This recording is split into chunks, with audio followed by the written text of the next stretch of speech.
Friends, ಇವತ್ತಿನ design ಹಾಕೋದಕ್ಕೆ needle ಬಂದು 10 ತಗೊಂಡಿದ್ದೀನಿ.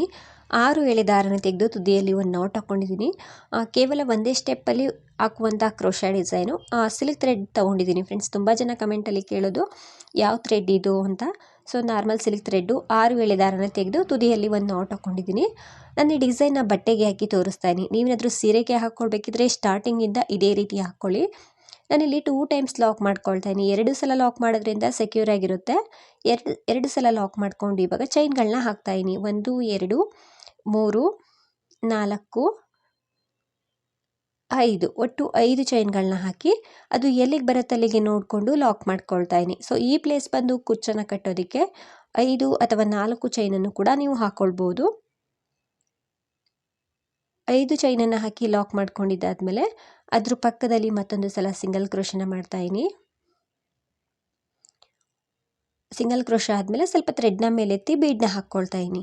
ಇಲ್ಲಿ ಇಂಥದ್ದೇ ಬೀಡ್ಸ್ಗಳಂತ ಏನಿಲ್ಲ, ನಿಮ್ಗೆ ಯಾವ ಬೀಡ್ಸ್ ಇಷ್ಟ ಆ ಬೀಡ್ಸ್ಗಳನ್ನ ಹಾಕ್ಕೊಳ್ಬೋದು. ನಾನು ರೌಂಡ್ ಶೇಪ್ ಬೀಡನ್ನ ಹಾಕ್ಕೊಂಡು ಅದನ್ನು ಥ್ರೆಡ್ಗೆ ಹಾಕ್ಕೊಂಡು ಅದನ್ನು ಲಾಕ್ ಮಾಡಿ ನಂತರ ಸ್ಟ್ರೈಟಾಗಿ ಇಟ್ಕೊಂಡು ಬಟ್ಟೆ ಮೇಲೆ ಲಾಕ್ ಮಾಡ್ತಾಯಿದ್ದೀನಿ. ಸ್ಟ್ರೈಟಾಗಿ ಇಟ್ಕೊಂಡು ಬಟ್ಟೆ ಮೇಲೆ ಲಾಕ್ ಮಾಡ್ಕೊಳ್ಳಿ. ಎಳ್ದಂತೂ ಲಾಕ್ ಮಾಡೋದಕ್ಕೆ ಹೋಗಬೇಡಿ, ರಿಂಕಲ್ಸ್ ಬರುತ್ತೆ. ಇವಾಗ ನಾನು ಚೈನನ್ನು ಹಾಕ್ತಾಯಿದ್ದೀನಿ. 1 2 3 4. ಸೊ ಈ ಬೀಡ್ ಹಿಂದೆ ಹಾಕೋದಕ್ಕೆ 4 ಚೈನ್ಗಳು ಸಾಕಾಗ್ತಿದೆ. ಹಾಗಾಗಿ 4 ಚೈನ್ಗಳನ್ನ ಹಾಕಿ ಫಸ್ಟ್ ಒಂದು ಸಿಂಗಲ್ ಕ್ರೋಶದ ಮೇಲೆ ಲಾಕ್ ಮಾಡ್ತಾಯಿದ್ದೀನಿ. ಬಟ್ಟೆಯನ್ನು ಹಿಂದೆ ತಿರುಗಿಸ್ಕೊಂಡು ಲಾಕ್ ಮಾಡಿಕೊಂಡೆ. ಇವಾಗ ನಾನು ಸೀದಾ ಸೈಡ್ಗೆ ತಿರುಗಿಸ್ಕೊಂಡೆ ಬಟ್ಟೆಯನ್ನು. 2 ಚೈನ್ನ ಹಾಕ್ಕೊಳ್ತಾ ಇದ್ದೀನಿ. 2 ಚೈನನ್ನು ಹಾಕಿ ಸೂಜಿ ಮೇಲೆ ಒಂದು ಸಲ ಥ್ರೆಡನ್ನು ಸುತ್ತಕೊಂಡು ಬೀಡ್ ಕೆಳಗಡೆ ಇರುವಂತಹ 4 ಚೈನ್ ಗ್ಯಾಪಲ್ಲಿ ಹೋಗಿ ಥ್ರೆಡನ್ನು ಮೇಲೆ ತಂದರೆ ಸೂಜಿ ಮೇಲೆ 3 ದಾರ ಇರುತ್ತೆ. 2ರಿಂದ 1 ಮತ್ತೆ 2 ಲೂಪಿಂದ 1 ಮಾಡಬೇಕು. 1 ಡಬಲ್ ಕ್ರೋಶೆ ಕಂಬ ಆಗುತ್ತೆ. ಮತ್ತು ನಾನು ಸೂಜಿ ಮೇಲೆ 1 ಟೈಮ್ ದಾರ ಸುತ್ತಕೊಂಡು ಅದೇ ಪ್ಲೇಸಲ್ಲಿ ಹೋಗಿ ಥ್ರೆಡ್ನ ತಂದು ಮತ್ತೆ ಡಬಲ್ ಕ್ರೋಶೆ ಕಂಬನ ಮಾಡ್ತಾಯಿದ್ದೀನಿ. ಈ 4 ಚೈನ್ ಗ್ಯಾಪಲ್ಲಿ ಪೂರ್ತಿಯಾಗಿ ನಾವು ಡಬಲ್ ಕ್ರೋಶೆ ಕಂಬಗಳನ್ನ ಹಾಕ್ಕೊಳ್ಬೇಕು. ಕಂಬಗಳನ್ನ ಒಂದೇ ಸಮ ಹಾಕ್ಕೊಳ್ಳಿ, ಒಂದು ಮೇಲೆ ಕೆಳಗೆ ಆ ರೀತಿ ಬೇಡ. ಪೂರ್ತಿಯಾಗಿ ನಾನು ಕಂಬಗಳನ್ನ ಹಾಕ್ಕೊಳ್ತೀನಿ. ಇಲ್ಲಿ ಎಷ್ಟು ಕಂಬ ಅಂತ ಹೇಳ್ತೀನಿ ಫ್ರೆಂಡ್ಸ್. ಇಲ್ಲಿ ನಾನು 4 ಚೈನ್ ಗ್ಯಾಪಲ್ಲಿ 9 ಕಂಬಗಳನ್ನ ಮಾಡ್ಕೊಂಡಿದ್ದೀನಿ. ಸ್ಟಾರ್ಟಿಂಗ್ 2 ಚೈನು ಸೇರಿಸ್ಕೊಂಡ್ರೆ 10 ಕಂಬ ಆಗುತ್ತೆ. 9 ಡಬಲ್ ಕ್ರೋಶೆ ಕಂಬ ಆದಮೇಲೆ ಅದು ಎಲ್ಲಿಗೆ ಬರುತ್ತೆ ಅಲ್ಲಿಗೆ ನೋಡಿಕೊಂಡು ಬಟ್ಟೆ ಮೇಲೆ ಲಾಕ್ ಮಾಡಿಕೊಂಡೆ. ಇವಾಗ ನಾನು ಬಟ್ಟೆಯನ್ನು ಹಿಂದೆ ತಿರುಗಿಸ್ಕೊಳ್ತಾ ಇದ್ದೀನಿ.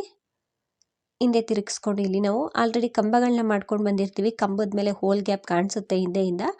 ಸೊ ಎಲ್ಲ ಹೋಲ್ ಗ್ಯಾಪ್ ಮೇಲೂ ನಾವು ಈ ಸೈಡಿಂದ ಸಿಂಗಲ್ ಕ್ರೋಶನ ಮಾಡಬೇಕು.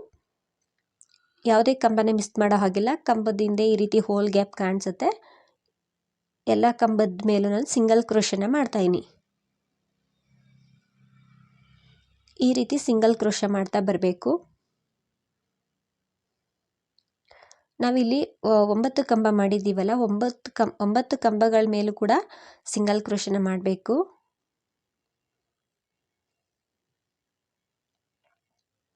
ನೀಟಾಗಿ ಸಿಂಗಲ್ ಕ್ರೋಶನ ಮಾಡ್ಕೊಳ್ಳಿ. ಸ್ಟಾರ್ಟಿಂಗ್ 2 ಚೈನ್ ಇರುತ್ತಲ್ವ ಅದ್ರ ಮೇಲೂ ಕೂಡ ಒಂದು ಸಿಂಗಲ್ ಕ್ರೋಶನ ಮಾಡ್ಕೊಳ್ಳಿ.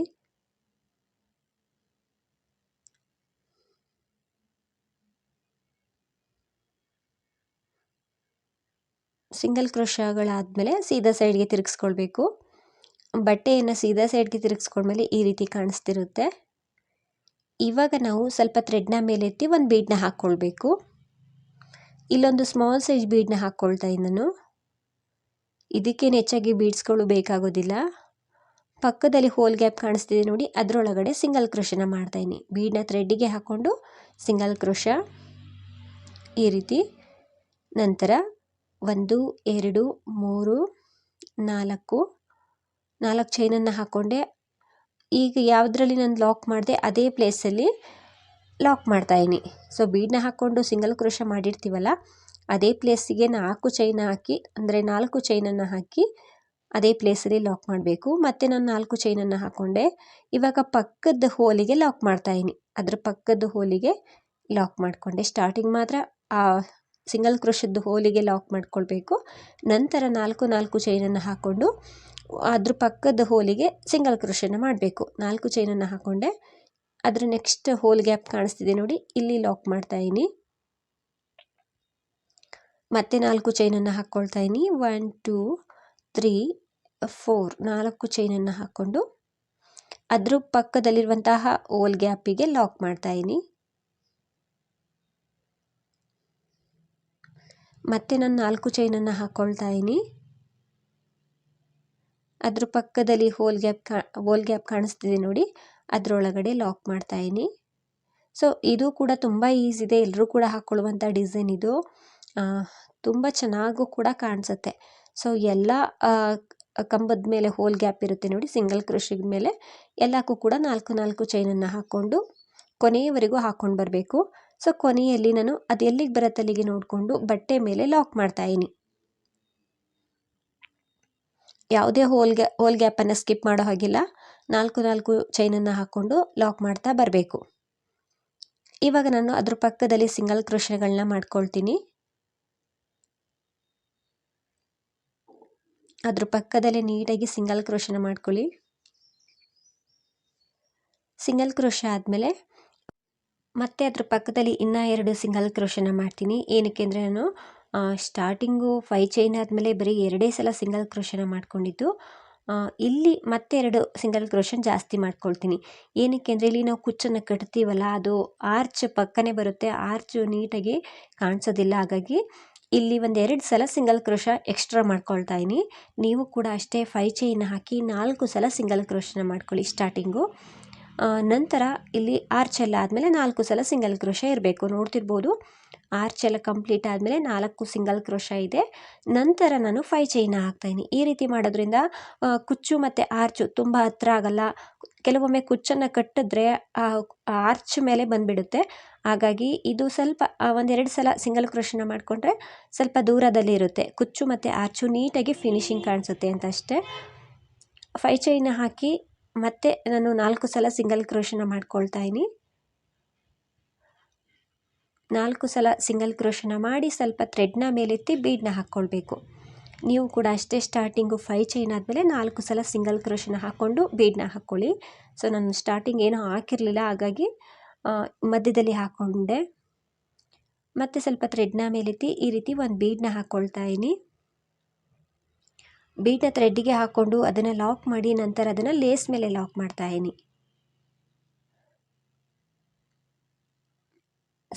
ಅದು ಎಲ್ಲಿಗೆ ಬರುತ್ತೆ ಅಲ್ಲಿಗೆ ನೋಡಿಕೊಂಡು ಲೇಸ್ ಮೇಲೆ ಲಾಕ್ ಮಾಡ್ಕೊಳ್ಳಿ. ಲಾಕ್ ಆದಮೇಲೆ ಇವಾಗ 4 ಚೈನನ್ನು ಹಾಕಿ ಬಟ್ಟೆಯನ್ನು ಹಿಂದೆ ತಿರುಗಿಸ್ಕೊಳ್ಬೇಕು. ಈ ಬೀಡ್ಗಿಂತ ಮುಂಚೆ ನೋಡಿ, ಇಲ್ಲಿ ಫಸ್ಟ್ ಒಂದು ಸಿಂಗಲ್ ಕ್ರೋಶದ ಮೇಲೆ ಲಾಕ್ ಮಾಡಬೇಕು. ಲಾಕ್ ಆದಮೇಲೆ ಸೀದಾ ಸೈಡ್ಗೆ ತಿರುಗಿಸ್ಕೊಂಡು 2 ಚೈನ್ನ ಹಾಕ್ಕೊಳ್ಬೇಕು. ಸೊ ಇದೊಂಥರ ಬೇಸ್ ಲೈನ್ ರೀತಿ 2 ಚೈನ್ ಹಾಕ್ಕೊಂಡೇ ನಾವು ಕಂಬನ ಮಾಡಬೇಕು. 2 ಚೈನ್ನ ಹಾಕ್ಕೊಂಡ್ಮೇಲೆ ಡಬಲ್ ಕ್ರೋಶೆ ಕಂಬಗಳನ್ನ ಮಾಡ್ತಾಯಿನಿ. ಆ 4 ಚೈನ್ ಗ್ಯಾಪಲ್ಲಿ ಡಬಲ್ ಕ್ರೋಶೆ ಕಂಬಗಳನ್ನ ಹಾಕ್ಕೊಳ್ಬೇಕು. ಸೊ ಸ್ಟಾರ್ಟಿಂಗ್ ಆರ್ಚಲ್ಲಿ ಗೊತ್ತಾಗ್ಬಿಡುತ್ತೆ ಅಲ್ಲಿ ಎಷ್ಟು ಕಂಬ ಬಂದರೆ ನೀಟಾಗಿ ಫಿನಿಶಿಂಗ್ ಬರುತ್ತೆ ಅಂತ. ಸೊ ಅಷ್ಟೇ ಕಂಬಗಳನ್ನ ಸೆಕೆಂಡ್ ಒನ್ ಆರ್ಚ್ಗೂ ಕೂಡ ಹಾಕ್ಕೊಂಡೆ. ಒಟ್ಟು 9 ಡಬಲ್ ಕ್ರೋಶೆ ಕಂಬ ಆದಮೇಲೆ ಅದು ಎಲ್ಲಿಗೆ ಬರುತ್ತೆ ಅಲ್ಲಿಗೆ ನೋಡಿಕೊಂಡು ಲಾಕ್ ಮಾಡಿಕೊಂಡೆ. ಲಾಕ್ ಆದಮೇಲೆ ಹಿಂದೆ ತಿರುಗಿಸ್ಕೊಂಡೆ ಲೇಸನ್ನು. ಹಿಂದೆ ತಿರುಗಿಸ್ಕೊಂಡು ಇವಾಗ ಪ್ರತಿ ಕಂಬದ ಮೇಲೂ ಕೂಡ ನಾವು ಸಿಂಗಲ್ ಕ್ರೋಶೆ ಮಾಡ್ತಾ ಬರಬೇಕು. ಹಿಂದೆಯಿಂದ ಎಲ್ಲ ಕಂಬಗಳ ಮೇಲೂ ಕೂಡ ಸಿಂಗಲ್ ಕ್ರೋಶನ ಮಾಡಬೇಕು. ಇಲ್ಲಿ ನಾವು ಯಾವುದೇ ಕಂಬವನ್ನು ಸ್ಕಿಪ್ ಮಾಡೋ ಹಾಗಿಲ್ಲ, ಎಲ್ಲ ಕಂಬದ ಮೇಲೂ ಕೂಡ ಸಿಂಗಲ್ ಕ್ರೋಶೆ ಇರಬೇಕು. ಸೊ ಪೂರ್ತಿ ಹಾಕ್ಕೊಳ್ತೀನಿ.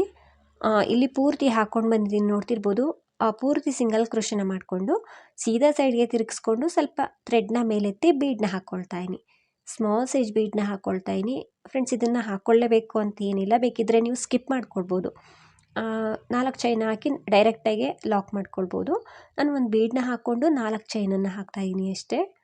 4 ಚೈನನ್ನು ಹಾಕಿ ಆ ಬೀಡನ್ನ ಹಾಕ್ಕೊಂಡು ಲಾಕ್ ಮಾಡ್ಕೊಂಡ್ವಲ್ಲ, ಅದೇ ಪ್ಲೇಸಿಗೆ ಈ 4 ಚೈನ್ನ ಲಾಕ್ ಮಾಡ್ತಾಯಿದ್ದೀನಿ. ಲಾಕ್ ಆದಮೇಲೆ ಇವಾಗ ಮತ್ತೆ ನಾವು 4 ಚೈನನ್ನು ಹಾಕ್ಕೊಳ್ಬೇಕು. ಅದ್ರ ಪಕ್ಕದಲ್ಲಿ ಹೋಲ್ ಗ್ಯಾಪ್ ಇದೆ ನೋಡಿ, ಅದರೊಳಗಡೆ ಲಾಕ್ ಮಾಡಬೇಕು. ಇವಾಗ ನಾವು 4 ಚೈನನ್ನು ಹಾಕ್ಕೊಳ್ಬೇಕು. ಅದ್ರ ಪಕ್ಕದಲ್ಲಿರುವಂತಹ ಹೋಲ್ ಗ್ಯಾಪಲ್ಲಿ ಸಿಂಗಲ್ ಕ್ರೋಶನ ಮಾಡಬೇಕು. ಸೊ ಪೂರ್ತಿಯಾಗಿ ಹಾಕ್ಕೊಂಡು ಬಂದೆ. ನಂತರ ಅದನ್ನು ಲೇಸ್ ಮೇಲೆ ಬಟ್ಟೆ ಮೇಲೆ ಸ್ಟ್ರೈಟಾಗಿ ಇಟ್ಕೊಂಡು ಲಾಕ್ ಮಾಡ್ತಾಯಿದ್ದೀನಿ. ಸೊ ತುಂಬ ಜನ ಕೇಳುವಂಥದ್ದು ರಿಂಕಲ್ಸ್ ಬರುತ್ತೆ, ಆರ್ಚ್ ಚೆನ್ನಾಗಿರುತ್ತೆ ಬಟ್ ನೀಟಾಗಿ ಫಿನಿಶಿಂಗ್ ಕಾಣಿಸೋದಿಲ್ಲ ಅಂತ. ರಿಂಕಲ್ಸ್ ಬಂದಿರುತ್ತೆ ಅಂತ. ಇದೇ ಕಾರಣಕ್ಕೆ ಅದು ಎಲ್ಲಿಗೆ ಸ್ಟ್ರೈಟಾಗಿ ಇಟ್ಕೊಂಡಾಗ ಅದು ಎಲ್ಲಿಗೆ ಬರುತ್ತೋ ಅಲ್ಲಿಗೆ ಲಾಕ್ ಮಾಡ್ಕೊಳ್ಳಿ. ನಾವು ಚೈನ್ಗಳನ್ನ ಹಾಕಿ ಎಳ್ದು ಲಾಕ್ ಮಾಡಿದಾಗ ಅಲ್ಲಿ ಸೊಕ್ಕು ಬಂದಂಗೆ ಆಗಿಬಿಡುತ್ತೆ, ರಿಂಕಲ್ಸ್ ಬರೋ ಚಾನ್ಸಸ್ ಇರುತ್ತೆ. ನೀಟಾಗಿ ಲಾಕ್ ಮಾಡಿಕೊಂಡ್ರೆ ತುಂಬ ಚೆನ್ನಾಗಿ ಫಿನಿಶಿಂಗ್ ಕಾಣಿಸುತ್ತೆ. ಲಾಕ್ ಆದಮೇಲೆ ಸಿಂಗಲ್ ಕ್ರೋಶನ ಮಾಡ್ಕೊಂಡಿದ್ದೀನಿ. ಲಾಕ್ ಸೇರಿದ್ರೆ ಅಲ್ಲಿ 4 ಸಿಂಗಲ್ ಕ್ರೋಶ ಇರೋ ರೀತಿ ಇರಬೇಕಾಗುತ್ತೆ. 4 ಸಿಂಗಲ್ ಕ್ರೋಶ ಆದಮೇಲೆ 5 ಚೈನನ್ನು ಹಾಕಿ ಎಲ್ಲಿಗೆ ಬರುತ್ತೆ ಅಲ್ಲಿಗೆ ನೋಡಿಕೊಂಡು ಲಾಕ್ ಮಾಡಬೇಕು. ಸೊ ಈ ಸೈಡು ಕೂಡ ಈ ಸೈಡು ಕೂಡ 4 ಸಲ ಸಿಂಗಲ್ ಕ್ರೋಶನ ಮಾಡ್ಕೊಳ್ತೀನಿ. ಇದೇ ರೀತಿ ಇನ್ನೂ ಒಂದು ಆರ್ಚನ್ನು ಕೂಡ ಕಂಪ್ಲೀಟ್ ಮಾಡ್ಕೊಳ್ತೀನಿ. ಸೊ ತುಂಬ ಚೆನ್ನಾಗಿ ನೀಟಾಗಿ ಫಿನಿಶಿಂಗ್ ಬರುತ್ತೆ. ಇಲ್ಲಿ ನಾನು ಇನ್ನೂ ಒಂದು ಆರ್ಚನ್ನು ಕೂಡ ಕಂಪ್ಲೀಟ್ ಮಾಡ್ಕೊಂಡಿದ್ದೀನಿ. ಸ್ಟಾರ್ಟಿಂಗ್ ಮಾತ್ರ 5 ಚೈನ್ನ ಹಾಕಿದ್ಮೇಲೆ 4 ಸಲ ಸಿಂಗಲ್ ಕ್ರೋಶನ ಮಾಡ್ಕೊಳ್ಳಿ. ನಾನಿವತ್ತು ಸ್ಟಾರ್ಟಿಂಗ್ ಹೇಗೆ ಹಾಕ್ಕೊಂಡೆ ಎಂಡಿಂಗ್ನು ಕೂಡ ಅದೇ ರೀತಿ ಹಾಕ್ಕೊಂಡಿದ್ದೀನಿ. ಸೊ ಸ್ಟಾರ್ಟಿಂಗು 5 ಚೈನ್ ಹಾಕಿ 2 ಸಲ ಸಿಂಗಲ್ ಕ್ರೋಶ ಮಾಡಿಬಿಟ್ಟಿದೆ ಅಲ್ವಾ, ಹಾಗಾಗಿ ಎಂಡಿಂಗಲ್ಲೂ ಕೂಡ ನಾನು ಆರ್ಚ್ ಎಲ್ಲ ಆದಮೇಲೆ 2 ಸಲ ಸಿಂಗಲ್ ಕ್ರೋಶನ ಮಾಡಿ 5 ಚೈನ್ ಹಾಕಿ ಲಾಕ್ ಮಾಡ್ಕೊಂಡಿದ್ದೀನಿ. ಮಧ್ಯದಲ್ಲಿ ಮಾತ್ರ 4 ಸಿಂಗಲ್ ಕ್ರೋಶ 5 ಚೈನ್ ಹಾಕಿ ಮತ್ತೆ 4 ಸಲ ಸಿಂಗಲ್ ಕ್ರೋಶನ ಮಾಡಿದ್ದೀನಿ. ನೀವು ಕೂಡ ಅಷ್ಟೇ 5 ಚೈನ್ ಹಾಕಿ 4 ಸಲ ಸಿಂಗಲ್ ಕ್ರೋಶನ ಮಾಡ್ಕೊಳ್ಳಿ ಸ್ಟಾರ್ಟಿಂಗು. ನಾನು ಸ್ಟಾರ್ಟಿಂಗ್ ಹೇಗೆ ಮಾಡ್ಕೊಂಡಿದ್ದೀನಿ ಈ ಡಿಸೈನಲ್ಲಿ ಅದೇ ರೀತಿ ಎಂಡಿಂಗ್ನು ಕೂಡ ಮಾಡ್ಕೊಂಡಿದ್ದೀನಿ. ಸೊ ಇಲ್ಲಿ ನಮಗೆ ಕುಚ್ಚನ್ನು ಕಟ್ಟಿದ್ರೆ ಅಷ್ಟೊಂದು ಚೆನ್ನಾಗಿ ಕಾಣಿಸೋದಿಲ್ಲ, ಆರ್ಚು ಕುಚ್ಚು ಸ್ವಲ್ಪ ದೂರನೇ ಇರಬೇಕು. ಫ್ರೆಂಡ್ಸ್, ಇದಕ್ಕೆ ನಾನು ಕುಚ್ಚನ್ನು ಕೂಡ ಕಟ್ಟಿದ್ದೀನಿ. ತುಂಬಾ ಚೆನ್ನಾಗಿ ಬಂದಿದೆ, ನೀಟಾಗಿ ಫಿನಿಶಿಂಗ್ ಬಂದಿದೆ. ಸ್ಟಾರ್ಟಿಂಗ್ ಆರ್ಚಲ್ಲಿ ಮಾತ್ರ ಅಂದರೆ ಕುಚ್ಚು ತುಂಬ ಹತ್ರ ಆಗಿಬಿಡ್ತು, ಅಲ್ಲಿ ಬರೀ 2 ಸಿಂಗಲ್ ಕ್ರೋಶ ಮಾಡಿರೋದು. ಒಟ್ಟು 4 ಸಿಂಗಲ್ ಕ್ರೋಶ ಇರಬೇಕು. 5 ಚೈನ್ ಹಾಕಿದ್ಮೇಲೆ 4 ಸಿಂಗಲ್ ಕ್ರೋಶ ಇರಲಿ ನೀವು ಹಾಕ್ಕೊಳ್ಬೇಕಿದ್ರೆ. ಇನ್ನು ಮಧ್ಯದಲ್ಲೆಲ್ಲ ನೀಟಾಗಿ ಫಿನಿಶಿಂಗ್ ಬಂದಿದೆ. ಇಷ್ಟು ದೂರ ಸಾಕು, ಮಧ್ಯದಲ್ಲಿ ಕುಚ್ಚಿದೆ ಅಲ್ವಾ, ಕುಚ್ಚು ಆರ್ಚು ಇಷ್ಟು ದೂರ ಸಾಕು. ತುಂಬ ಚೆನ್ನಾಗಿ ಬರುತ್ತೆ ಫ್ರೆಂಡ್ಸ್, ತುಂಬ ಈಸಿನೂ ಕೂಡ ಇದೆ, ಎಲ್ರಿಗೂ ಕೂಡ ಇಷ್ಟ ಆಗುತ್ತೆ. ಹಾಗೆ ಒಂದೇ ಸ್ಟೆಪ್ಪು ಕೂಡ ಫಾಸ್ಟಾಗಿ ಹಾಕ್ಕೊಳ್ತಾ ಹೋಗ್ಬೋದು. ಫ್ರೆಂಡ್ಸ್, ಈ ಡಿಸೈನ್ ಎಲ್ರಿಗೂ ಕೂಡ ಇಷ್ಟ ಆಗಿದೆ ಅಂದ್ಕೊಳ್ತೀನಿ. ನೀವೇನಾದರೂ ಫಸ್ಟ್ ಟೈಮ್ ನೋಡ್ತಿದ್ರೆ ಪ್ಲೀಸ್ ಸಬ್ಸ್ಕ್ರೈಬ್ ಮಾಡಿ. ಹಾಗೆಯೇ ಫೇಸ್ಬುಕ್ಕಲ್ಲಿ ಏನಾದರೂ ವಾಚ್ ಮಾಡ್ತಿದ್ರೆ ಫೇಸ್ಬುಕ್ ಪೇಜನ್ನು ಫಾಲೋ ಮಾಡಿ. ಈ ಡಿಸೈನ್ ಹೇಗಿದೆ ಅಂತ ಕಮೆಂಟ್ ಮೂಲಕ ತಿಳಿಸಿ. ಆದಷ್ಟು ವಿಡಿಯೋನ ಲೈಕ್ ಮಾಡಿ, ಶೇರ್ ಮಾಡಿ, ನೀವೊಮ್ಮೆ ಟ್ರೈ ಮಾಡಿ. ಇದಕ್ಕೆ ಪ್ರೈಸ್ ಬಂದು ಒಂದು 350ಇಂದ 450ವರೆಗೂ ಚಾರ್ಜ್ ಮಾಡ್ಬೋದು. ನಿಮ್ಮ ಪ್ಲೇಸ್ ಮೇಲೆ ಡಿಪೆಂಡ್ ಆಗಿರುತ್ತೆ, ಇಷ್ಟೇ ಅಂತ ಹೇಳೋಕ್ಕಾಗೋದಿಲ್ಲ, ಹೆಚ್ಚು ಕಡಿಮೆ ಮಾಡ್ಕೊಳ್ಬೋದು. ಡಿಸೈನ್ ತುಂಬ ಚೆನ್ನಾಗಿ ಬರುತ್ತೆ, ತುಂಬ ಈಸಿನೂ ಕೂಡ ಇದೆ. ನೀವೊಮ್ಮೆ ಟ್ರೈ ಮಾಡಿ ನೋಡಿ. Thank you.